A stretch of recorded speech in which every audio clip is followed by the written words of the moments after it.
So They couldn't I hear appreciate all the questions and thoughts and condolences of everybody, and but I kind of said what I said in there earlier, so I hope that was enough, and everybody got what they would need from that area, and we can keep moving as Ole Miss head coach, and here to answer questions with that and do my job. A big room, you talked about losing some rivalries and with this new system, and obviously you've gained a reputation of being fun to follow on social media. There seemed to be some back and forth last year with some of your tweets towards Auburn, where there was Bruce Pearl losing a basketball game, or Hugh Freeze and the Derek Nix situation. I'm just wondering if that's just good-natured rivalry, if there's an underlying issue there that maybe we don't know about. No, I think that's just me being me, and I kind of always thought,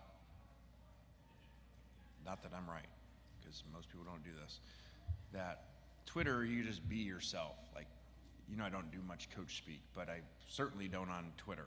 And so, like, I was always like, it'd be kind of cool to just be a normal fan and be able to say this and retweet this if you see it, and not really overthink, well, if I retweet this, you're going to think this, and you're going to think this, and you're going to think this, and then, well, my donor's going to think this, well, then that future AD is going to think that, which is a lot of way coaches think. And I just don't do that. So, I'll say this since you mentioned Hugh. I really am appreciative of a message he sent me that was really meaningful in the last few days. That was really, really neat. So I'm very grateful for that. What kind of impact did it have on your life and your career when Nick Saban brought you to Alabama? Wow, it was huge. I mean, I mentioned it in there, and seeing him today, and obviously in different roles and everything, but he came in, and after I had the first initial media, I was back there, and he came and found me, and it's really cool, a really neat moment, and so I'm very appreciative to him those 3 years, and really him taking a chance on me, not just, okay, what did I learn when I got there, which is all over our program, whether that's coaches hired, former players hired, principles, process over outcome, all kinds of things are all over our program from coach. But the opportunity that he gave me to come there, when I feel like a lot of people wouldn't, because it was controversial.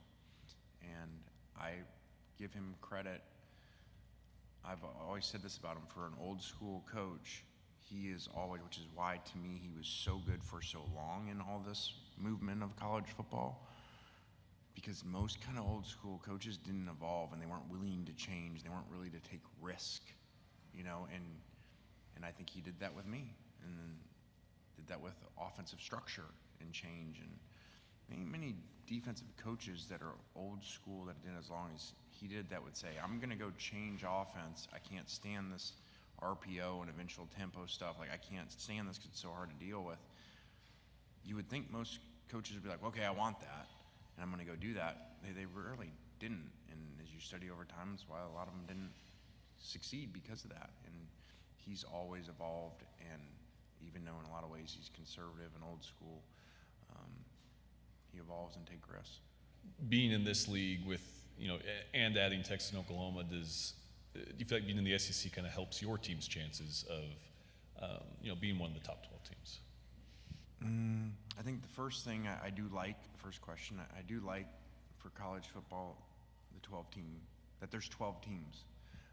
I do think that's really exciting at the end of the year for more teams, and we've seen in other sports how awesome tournaments are.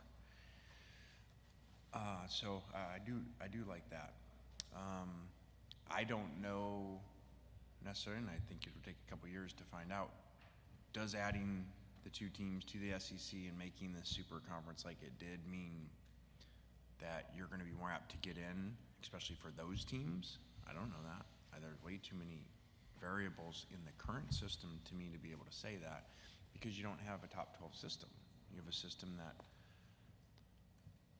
a group of 5 team is going to get in, and they may not even be ranked, maybe 25th or something, Okay, they're certainly not going to be ranked in the top 12. And you could have